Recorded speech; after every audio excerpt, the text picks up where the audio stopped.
Apa kabar? Gua nama Yao Pun Song. Ke belakang ni, saya nampak PPPNKLS Miap Facebook group. Ada orang tulis satu post mocia orang pergi Haiti.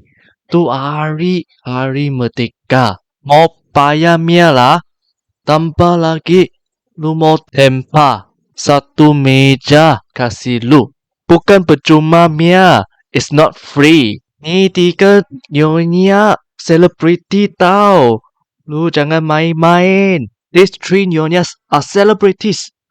Don't underestimate them. Hari Malaysia pun ada satu kali Haiti buffet lagi. Tapi lu jangan tanya gua tu tiga nyonya siapa nama. Corang tak kasih orang tahu nama Mia.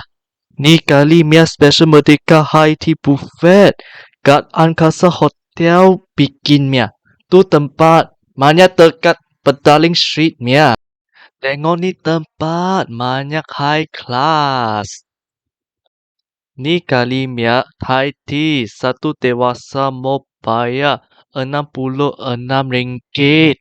Bukan main-main Mia.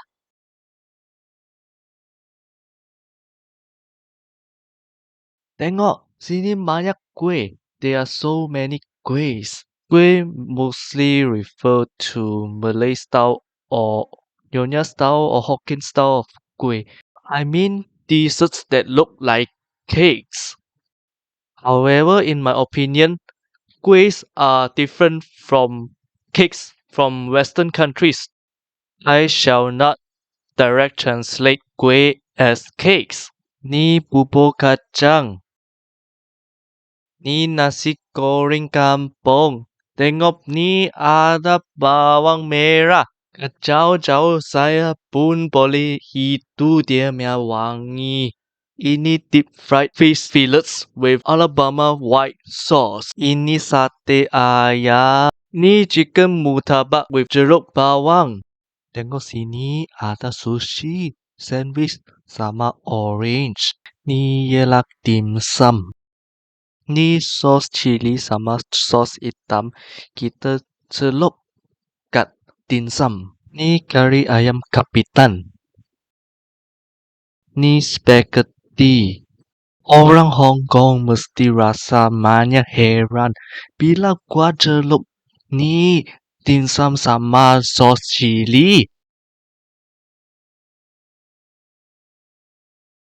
Lu mesti tanya, boleh makan tak? Boleh. Dim sum sama sos cili sedap seh. Lu tahu tak? Kenduri Baba Nyonya istimewa. Pasal orang tak rasa malu joget sama jurut acara. Orang putih pun joget sama kami.